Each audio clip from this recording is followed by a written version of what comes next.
এসো কোরআনের আঙিনায়, এসো শান্তির মোহনায়।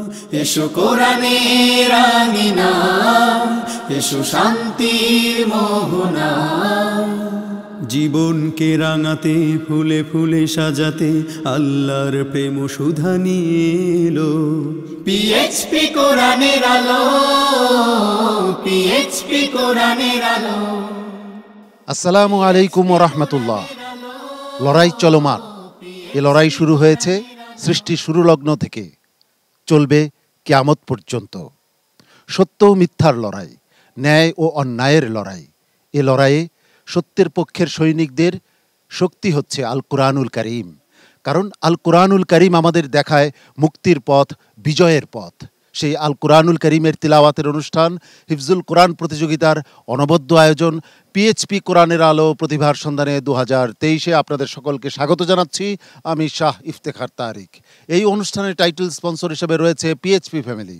কো স্পন্সর হিসেবে রয়েছে Al Arafah Islami bank limited, smart synthetic colour paste, centre for Zakat management, infinity mega mall, Savoy ice creams ও ইসলামী ব্যাংক বাংলাদেশ লিমিটেড। দ্বিতীয় রাউন্ডের দ্বিতীয় গ্রুপের 5 প্রতিযোগী পারফর্ম করবে আজকের মঞ্চে।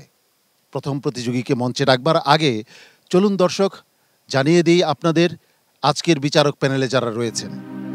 সম্মানিত বিচারক হিসাবে যথারীতি আমাদের মাঝে উপস্থিত রয়েছেন উস্তাদুল হুফাজ শেখ আব্দুল হক, হাফেজ মাওলানা আবু ইউসুফ, শেখ ফখরুল হুদা। সম্মানিত অতিথি হিসাবে আমাদের মাঝে উপস্থিত রয়েছেন উজিরপুর আলিম মাদ্রাসার সম্মানিত অধ্যক্ষ মাওলানা নুরুল হক আজহারি।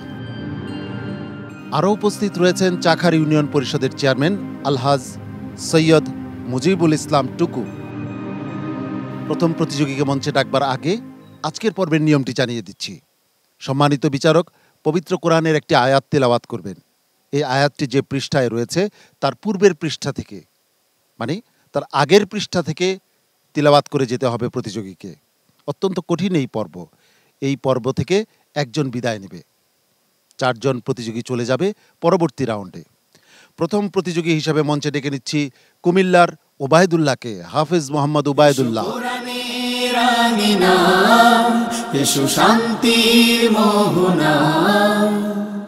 السلام عليكم ورحمة الله وبركاته. وعليكم السلام ورحمة الله وبركاته.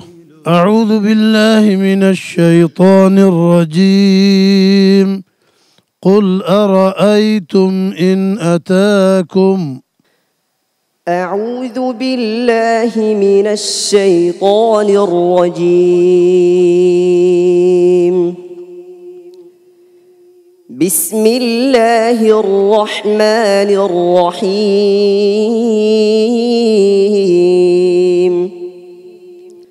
قل هل من شركائكم من يبدأ الخلق ثم يعيده قل الله يبدأ الخلق ثم يعيده فأنى تؤفكون.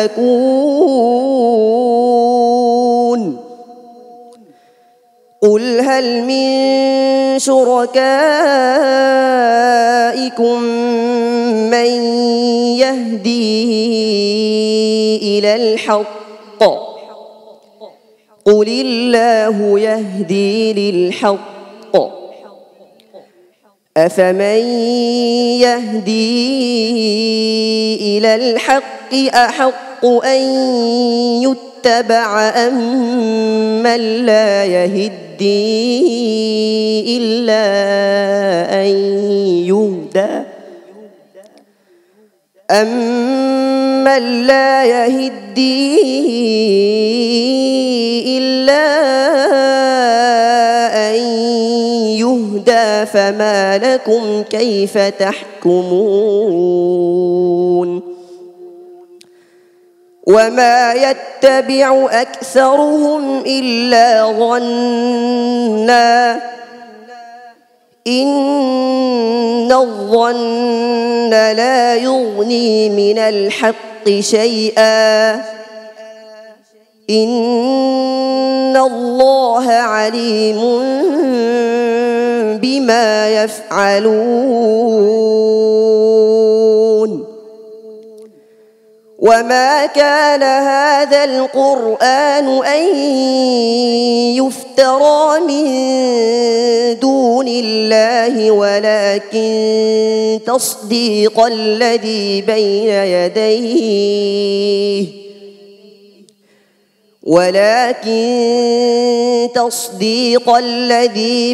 يديه وتفصيل الكتاب لا ريب فيه من رب العالمين أم يقولون افتراه قل فأتوا بسورة مثله وادعوا من استطعتم من دون الله إن كنتم صادقين بل كذبوا بما لم يحيطوا بعلمه ولما يأتهم تأويله كذلك كذب الذين من قبلهم فانظر كيف كان عاقبة الظالمين ومنهم من يؤمن به ومنهم من لا يؤمن به وربك أعلم بالمفسدين وإن كذبوك فقل لي عملي ولكم عملكم أنتم بريئون مما أعمل وأنا بريء مما تعملون ومنهم من يستمعون إليك أفأنت تسمع الصم ولو كانوا لا يعقلون حسبك صدق الله العظيم মাশাআল্লাহ, একজন মেধাবী প্রতিযোগী ওবায়দুল্লাহ গত বছরও চমৎকার পারফর্ম করেছিল। আজ তার পারফরমেন্স কেমন হলো জেনে আসবো উস্তাদজির কাছ থেকে। জি আলহামদুলিল্লাহ, আহসান্ত, বারাকাল্লাহু ফিক।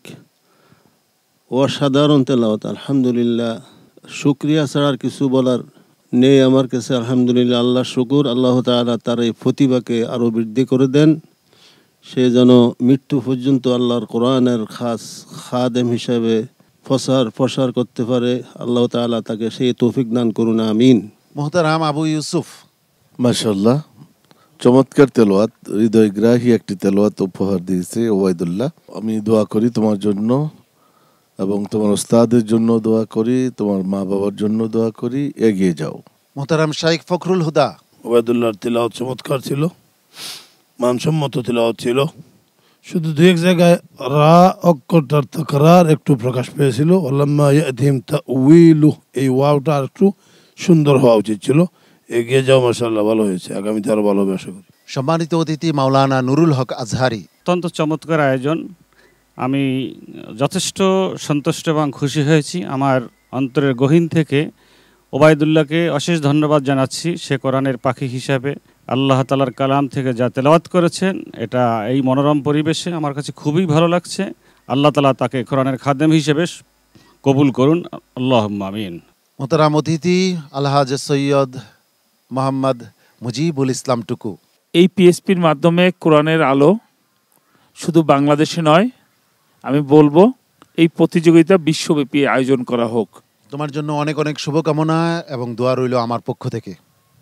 আসসালামু আলাইকুম ওয়া রাহমাতুল্লাহি ওয়া বারাকাতুহু। আকাশের ধ্রুব তারা যেভাবে দিক ভ্রান্ত নাবিককে গভীর রাতে দিক চিনতে সাহায্য করে, ঠিক তেমনি মানব জাতিকে মুক্তির পথ দেখায় আল কোরআনুল কারীম। পিএইচপি কোরআনের আলো প্রতিভার সন্ধানে 2023-এর আজকের পর্বের পরবর্তী প্রতিযোগীকে মঞ্চে ডেকে নিচ্ছি। নাম তার মাহফুজুর রহমান। চট্টগ্রামের প্রতিযোগী হাফেজ মাহফুজুর রহমান এবারে মঞ্চে আসছে।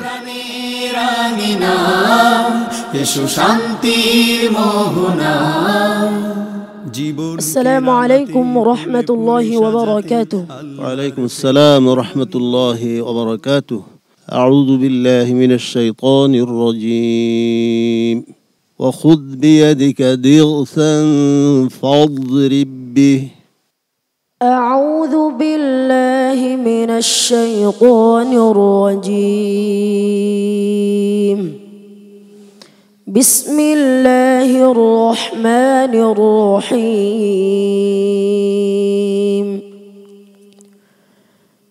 أم نجعل الذين آمنوا وعملوا الصالحات كالمفسدين في الأرض أم نجعل المتقين كالفجار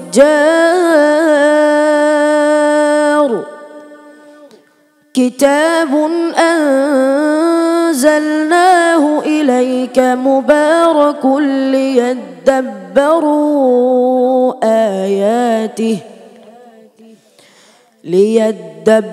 ليدبروا آياته وليتذكر أولو الألباب. ووهبنا لداود سليمان نعم العبد إنه أواب.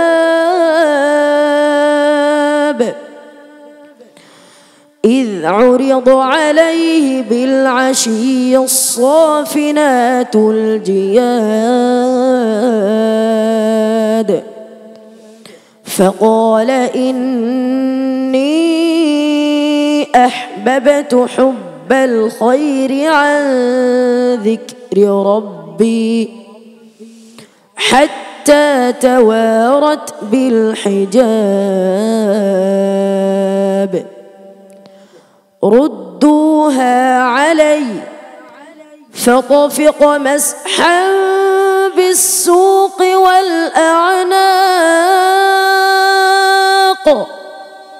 ولقد فتنا سليمان وألقينا على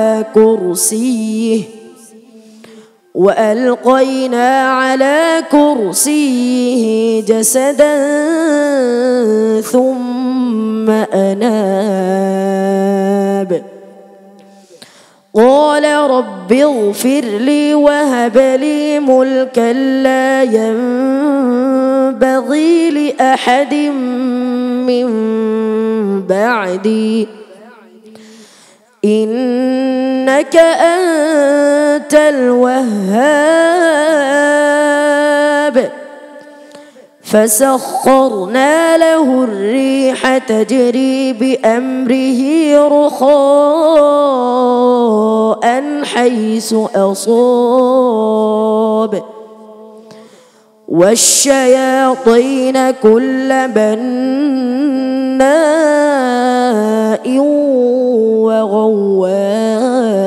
وغواص وآخرين مقرنين في الأصفاد.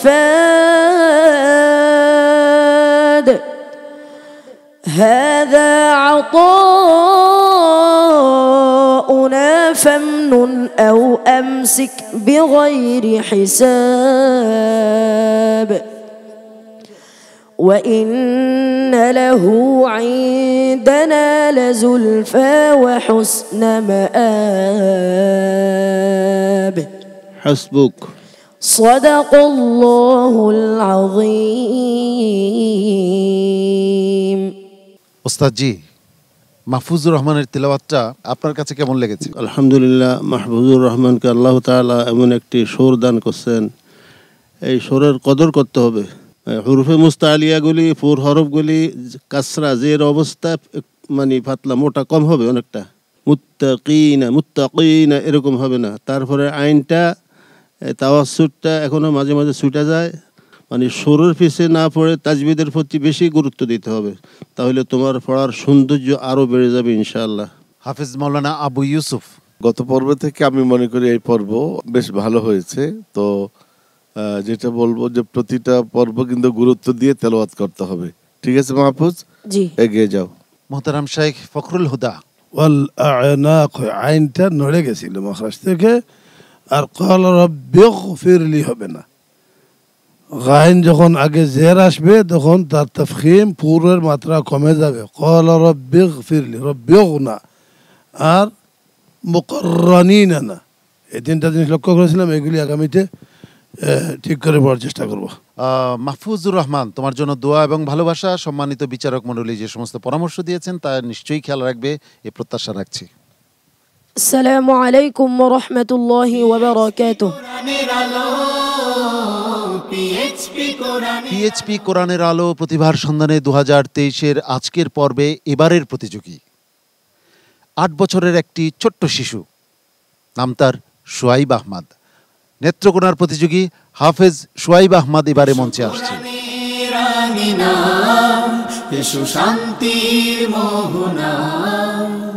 জীবনকে রাঙা। আসসালামু আলাইকুম ওয়া রাহমাতুল্লাহি ওয়া বারাকাতুহু।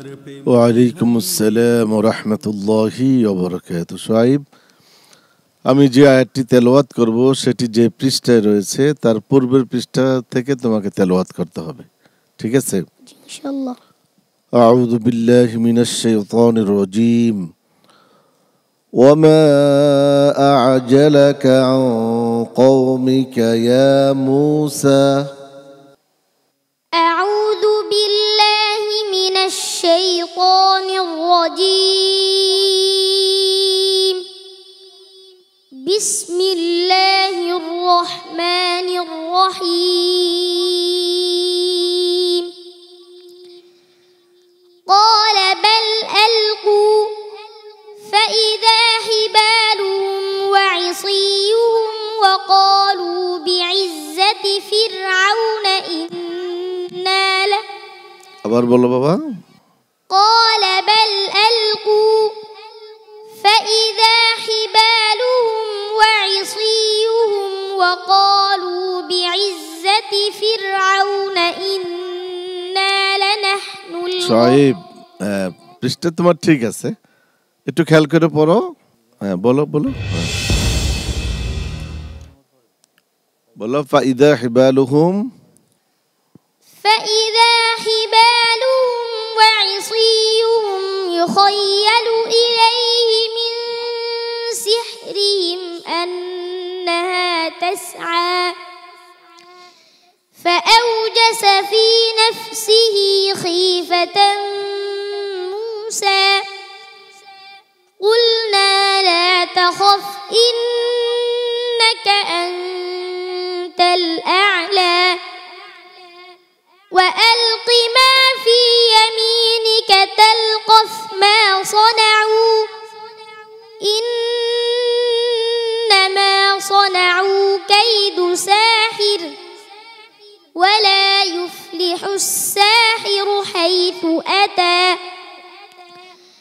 فألقي السحرة سجدا قالوا آمنا برب هارون وموسى قال آمنتم له قبل أن آذن لكم إنه لكبيركم الذي علمكم السحر فلأقطعن أيديكم وأرجلكم من خلاف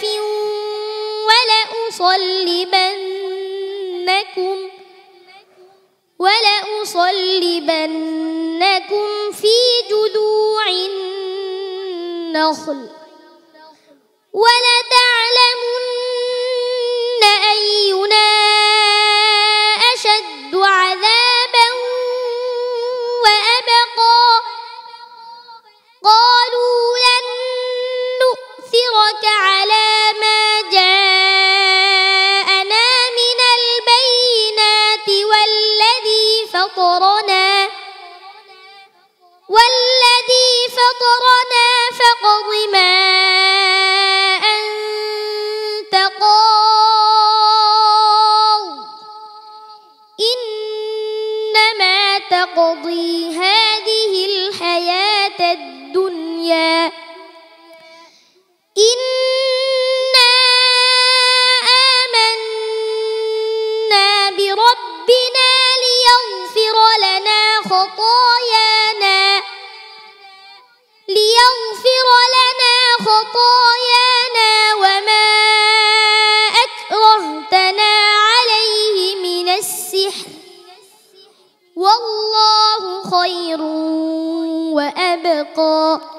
হাসবুক।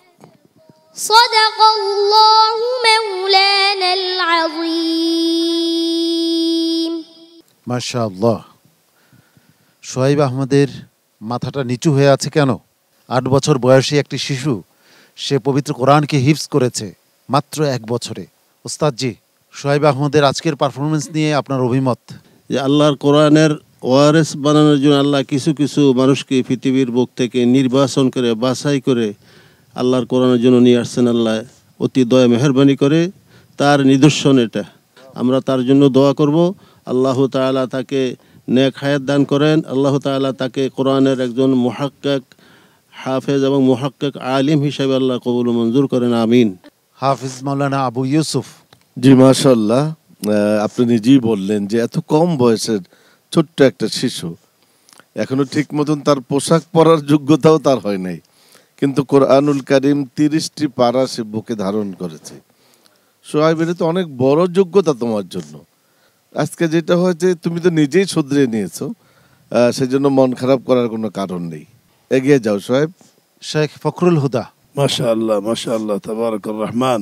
সোহাইব, তুমি চমৎকার তিলাওয়াত উপহার দিয়েছো, কিছুই হয় নাই, তুমি চিন্তা করো না, ইনশাআল্লাহ প্রস্তুত থাকো, ভবিষ্যতে তোমার আরো ভালো হবে ইনশাআল্লাহ। সম্মানিত অতিথি আলহাজ সৈয়দ মোহাম্মদ মুজিবুল ইসলাম টুকু। আমি অভিভূত হলাম যে 8 বছরের বাচ্চা, আল্লাহ তাআলা ওকে বাঁচিয়ে রাখুক। আমার মাথায় যত চুল আছে তত বছর অন্তত। সোহাইব আহমদ, তোমাকে তো অনেক ভালোবাসি, সবাই ভালোবাসে তোমাকে, তুমি কাঁদবে না, তুমি হাসতে হাসতে চলে যাও। আসসালামু আলাইকুম ওয়া রাহমাতুল্লাহি ওয়া বারাকাতুহু। প্রিয় দর্শক, নদী যেমন এগিয়ে চলে সাগর পানে, আমরাও তেমনি এগিয়ে চলেছি চূড়ান্ত লক্ষ্য পানে। আমরা খুঁজছি 2023-এর সেরা প্রতিযোগীকে, যার জন্য রয়েছে 4 লক্ষ টাকা পুরস্কার। দ্বিতীয়, তৃতীয়, চতুর্থ স্থান অধিকারীর জন্য রয়েছে যথাক্রমে 3 লক্ষ, 2 লক্ষ ও 1 লক্ষ টাকা পুরস্কার। এই পুরস্কারগুলো স্পন্সর করেছে বাংলাকেট। এবারের প্রতিযোগী সিলেটের ইহতেশামুল হক হীরা। হাফেজ ইহতেশামুল হক হীরা আসছে মঞ্চে।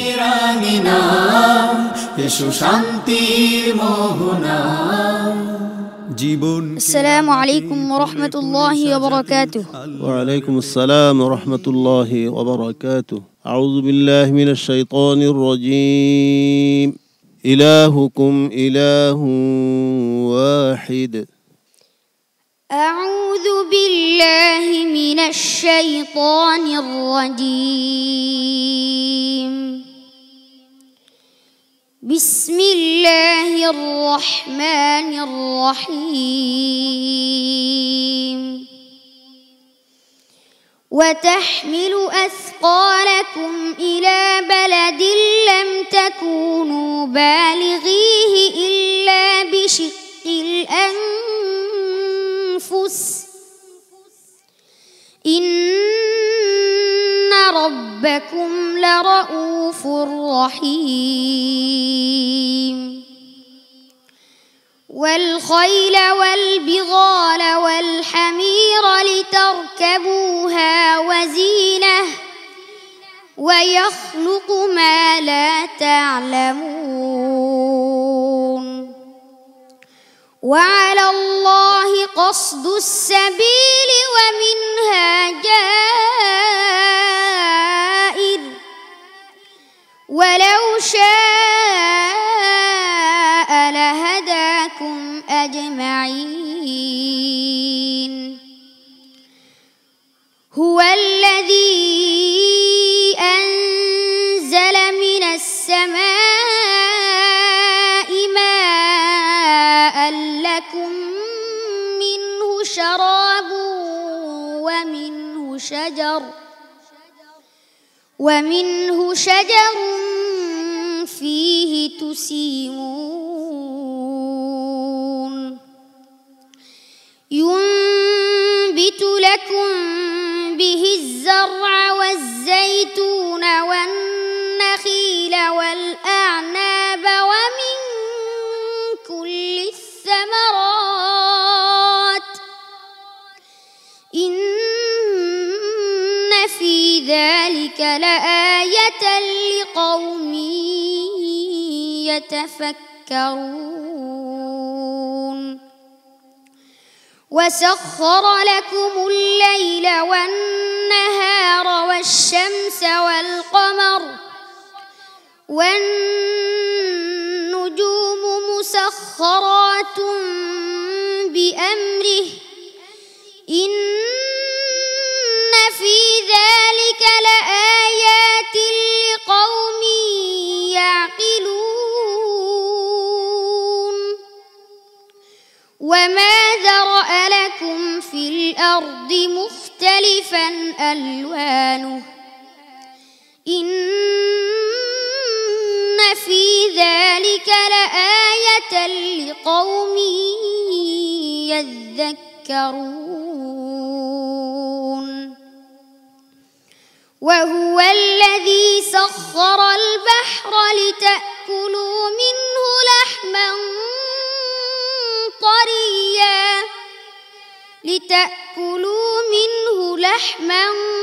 طريا وتستخرجوا منه حلية تلبسونها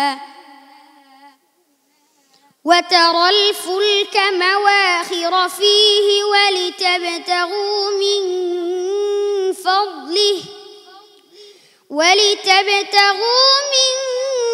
فضله ولعلكم تشكرون حسبك صدق الله العظيم প্রিয় দর্শক, এতেশামুল হক হীরা তার তিলাওয়াত যদি কেউ চক্ষু বন্ধ করে শোনে, আমি নিশ্চিতভাবে বলতে পারি সে অবলীলায় বলে উঠবে আল্লাহু আকবার। ওস্তাদজি, ইতেশামুল হক হীরার আজকের পারফরমেন্স নিয়ে আপনার মন্তব্য শুনতে চাচ্ছি। আলহামদুলিল্লাহ, আল্লাহু আকবার কবীরা। কি বলবো, যখন সে তেলাওয়াত করছে আর ঠান্ডা হাওয়া বইতেছে, ওই ঠান্ডা হাওয়ার সাথে তার তেলাওয়াতটা মনে হয় মিলে গেছে, শুনতে মনে চাইতেছে। আমার মনে হয় যে আমি ফজর পর্যন্ত এক বর্ষা এভাবে শুনতে পারবো ইনশাআল্লাহ। আলহামদুলিল্লাহ, এই ইহতেশামুল হক হীরাকে আল্লাহ তাআলা নেক হায়াত দান করুন। আল্লাহ তাআলা তাকে একজন মুহাক্কিক আলিম হিসেবে আল্লাহ কবুল ও মঞ্জুর করেন, আমিন আমিন। হাফিজ মাওলানা আবু ইউসুফ। উস্তাদজির সাথে সম্পূর্ণ আমি একমত। আমিও তোমার জন্য দোয়া করি। আমার দৃঢ় বিশ্বাস যে তুমি অনেক দূর যেতে পারবে এবং অনেক দূর তুমি যাও। তোমার জন্য শুভকামনা রইল। মোহতারাম শাইখ ফখরুল হুদা। জি মাশাআল্লাহ মাশাআল্লাহ। শুধু ইয়া অক্ষরগুলি যখন লা আয়াত বলবা না, লা আয়াতিন, ইয়া একটু নরম করে পড়বা। আগামীতে চেষ্টা করবো ইনশাআল্লাহ। সম্মানিত অতিথি মাওলানা নুরুল হক আজহারি, এমন তেলাওয়াত আপনাকে কতখানি মুগ্ধ করতে পেরেছে? তার দীর্ঘ হায়াত আরও সুন্দর তেলাওয়াত করে সে যেন কোরআনের একজন খাদেম, কোরআনের পাখি হয়ে কোরআনের আলো সারা বিশ্বে ঘরে ঘরে ছড়িয়ে দিতে পারে, এই কামনা করি আল্লাহর কাছে। ইতেশামুল হক হীরা, তোমার জন্য আর কি বলবো, সব কথা বলা হয়ে গেছে। অনেক দোয়া এবং ভালোবাসা। আসসালামু আলাইকুম ওয়া রাহমাতুল্লাহি ওয়া বারাকাতুহু। সর্বশেষ প্রতিযোগীকে মঞ্চে ডেকে নিচ্ছি। লক্ষ্মীপুরের প্রতিযোগী জিহাদুল ইসলাম এবারে মঞ্চে আসছে। হাফেজ জিহাদুল ইসলাম।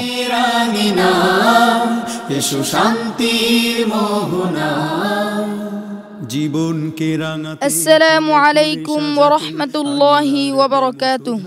ওয়ালাইকুম আসসালাম ওয়া রাহমাতুল্লাহি ওয়া বারাকাতুহু। আউযু বিল্লাহি মিনাশ শাইতানির রাজীম। فآت ذا القربى حقه والمسكين وابن السبيل. أعوذ بالله من الشيطان الرجيم. بسم الله الرحمن الرحيم. ومن آياته أن تقوم السماء والأرض بأمره ثم إذا دعاكم دعوة من الأرض إذا أنتم تخرجون.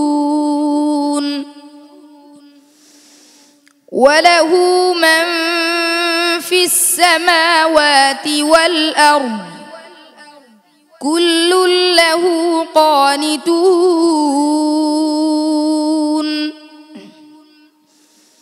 وهو الذي يبدأ الخلق ثم يعيده وهو أهون عليه وله المثل الأعلى في السماوات والأرض وهو العزيز الحكيم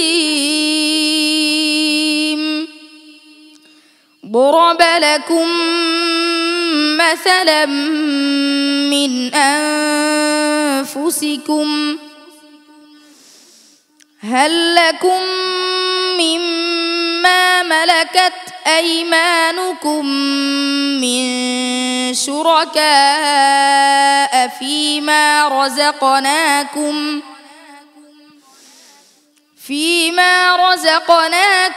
فأنتم فيه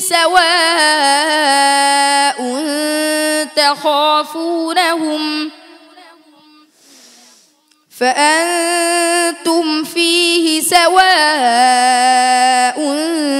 تخافونهم كخيفتكم أنفسكم كذلك نفصل الآيات لقوم يعلمون كذلك نفصل الآيات لقوم يعقلون بل اتبع الذين ظلموا أهواءهم بغير علم فمن يهدي من أضل الله وما لهم من ناصرين فأقم وجهك للدين حنيفا فطرة الله التي فطر الناس عليها لا تبديل لخلق الله ذلك الدين القيم ولكن أكثر الناس لا يعلمون منيبين إليه واتقوه وأقيموا الصلاة ولا تكونوا من المشركين من الذين فرقوا دينهم وكانوا شيعا كل حزب بما لديهم فرحون حسبك صدق الله العظيم মাশাআল্লাহ। জিহাদুল ইসলাম লক্ষ্মীপুরের প্রতিযোগী, সর্বশেষ প্রতিযোগী আজকের পর্বের কেমন করলো মোহতারাম শেখ ফখরুল হুদা? মাশাআল্লাহ, জিহাদুল ইসলাম প্রত্যেকবারের মতো আজকের তেলাওয়াতটাও তো সুন্দর ছিল, তবে যার সুর সে ফলো করছিল আজকে একটু একটু ব্যতিক্রম হচ্ছিল মাঝে মধ্যে, আর এক জায়গায় সে একটু একটু হারাই গেছিল। তবে আশা করি সে খেয়াল করে পড়লে আগামীতে আরো ভালো করবে। ওস্তাদ জি, আজকের পর্বে অতীতের মতো একটা সুন্দর হয় না, কিছুটা কমে আসছে, আর একটা জায়গায় তো তাকে সতর্ক করতে হচ্ছে, একটা তাম্বি করতে হচ্ছে, এটাও তো আজকে হওয়া উচিত হয় নাই। তুমি আরো সতর্কতার সাথে তেলাওয়াত করা উচিত ছিল। মোহতারাম আবু ইউসুফ, এই কম্পিটিশনগুলো যে এত কঠিন যে ভুল হয় নাই, যে কোনো কারণেই সে একটু আটকে গেছে, আবার নিজেই শুদ্ধ, তারপরেও কিন্তু এখানে তারা নাম্বারিং এর দিক দিয়ে পিছনে পড়ে যায়। তো তোমাদের জন্য অনেক অনেক শুভকামনা, তোমরা এগিয়ে যাও এবং তোমাদের জন্য দোয়া করছি আমরা। জিহাদুল ইসলাম, তোমার জন্য শুভকামনা রইল, মাথা উঁচু করে তুমি যাও, কিছুক্ষণের মধ্যেই ফলাফল চলে আসবে ইনশাআল্লাহ। আসসালামু আলাইকুম ওয়া রাহমাতুল্লাহি ওয়া বারাকাতুহু। এবার ফলাফল ঘোষণার পালা। ফলাফল ঘোষণার আগে মঞ্চে ডেকে নেব 5 প্রতিযোগীকে আমার পাশে। 5 প্রতিযোগীর চমৎকার পারফরমেন্স আমরা উপভোগ করেছি বিরতির আগে। এখন ফলাফল ঘোষণার পালা। সর্বোচ্চ নম্বর নিয়ে যে যাবে পরবর্তী রাউন্ডে তার জন্য রয়েছে স্মার্ট সিনথেটিক কালার পেস্টের পক্ষ থেকে একটি আকর্ষণীয় গিফট হ্যাম্পার। আর যে প্রতিযোগী এই পর্ব থেকে বিদায় নেবে তার জন্য রয়েছে কোরআনের আলো ফাউন্ডেশনের পক্ষ থেকে 10,000 টাকা মূল্যমানের চেক। সর্বোচ্চ নম্বর নিয়ে কে যাচ্ছে পরবর্তী রাউন্ডে?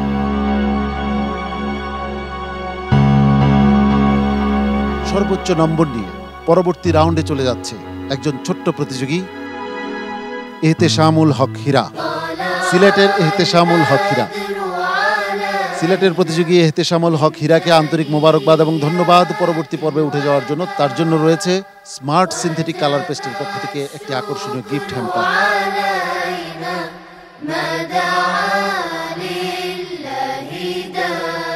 এহতেশামুল হক হীরা, তুমি চলে যাচ্ছ পরবর্তী রাউন্ডে। তুমি তোমার আসন গ্রহণ করো। বাকি রয়ে গেল 4 প্রতিযোগী। এই 4 প্রতিযোগীর মধ্য থেকে পরবর্তী রাউন্ডে চলে যাচ্ছে মাহফুজুর রহমান, চট্টগ্রামের প্রতিযোগী। তুমি যাচ্ছ পরবর্তী রাউন্ডে, অনেক অনেক অভিনন্দন তোমাকে। তুমি তোমার আসন গ্রহণ করো। বাকি রয়ে গেল 3 জন, জিহাদুল ইসলাম, শোয়েব আহমদ এবং ওবায়দুল্লাহ। তুমি যাচ্ছ পরবর্তী রাউন্ডে, অনেক অভিনন্দন তোমাকে। তুমি তোমার আসন গ্রহণ করো। বাকি রয়ে গেল জিহাদুল ইসলাম এবং শোয়েব আহমদ। ছোট্ট এই 2 প্রতিযোগী, তোমরা জানো আজ তোমাদের পারফরমেন্স কেমন হয়েছে। আমরা অত্যন্ত আনন্দের সঙ্গে জানাচ্ছি, সম্মানিত বিচারক মণ্ডলী, তোমাদের কাউকেই বিদায় দেননি, তোমাদের দুজনকেই নিয়ে যাচ্ছেন পরবর্তী রাউন্ডে, কারণ তোমাদের দুজনের নাম্বারই সমান হয়ে গেছে। অনেক অনেক অভিনন্দন জিহাদুল ইসলাম এবং শোয়েব আহমদকে।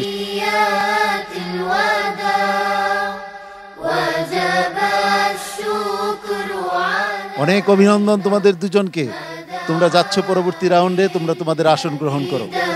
প্রিয় দর্শক, আমরা আমাদের আজকের পর্বের একেবারে শেষ প্রান্তে চলে এসেছি। আমরা খুঁজছি 2023-এর সেরা প্রতিযোগীকে, যার জন্য রয়েছে 4 লক্ষ টাকা পুরস্কার। আজকের পর্বে যারা বিচারকের দায়িত্ব পালন করেছেন তাদেরকে আন্তরিক মোবারকবাদ জানাচ্ছি, ধন্যবাদ ও কৃতজ্ঞতা জানাচ্ছি সম্মানিত অতিথিদ্বয়কে, ধন্যবাদ ও কৃতজ্ঞতা জানাচ্ছি প্রিয় দর্শক আপনাকেও, কারণ আপনি আমাদের সঙ্গে ছিলেন। আগামীকাল একই সময়ে আপনাদের প্রিয় স্যাটেলাইট চ্যানেল এনটিভির পর্দায় আপনাদের প্রিয় অনুষ্ঠান হিফজুল কোরআন প্রতিযোগিতার এই নান্দনিক আয়োজন পিএইচপি কোরআনের আলো প্রতিভার সন্ধানে 2023 দেখার আন্তরিক আমন্ত্রণ জানাচ্ছি। মহান রাব্বুল আলামিন আপনাদের সবাইকে ভালো রাখুন, সুস্থ রাখুন, ঈমান ও আমলের সঙ্গে রাখুন, এই প্রত্যাশায় আমি শাহ ইফতেখার তারিক আজকের মতো এখানেই বিদায় নিচ্ছি। আসসালামু আলাইকুম ওয়া রাহমাতুল্লাহি ওয়া বারাকাতুহু। পিএইচপি কোরআনের আলো, পিএইচপি কোরআনের আলো, পিএইচপি কোরআনের আলো।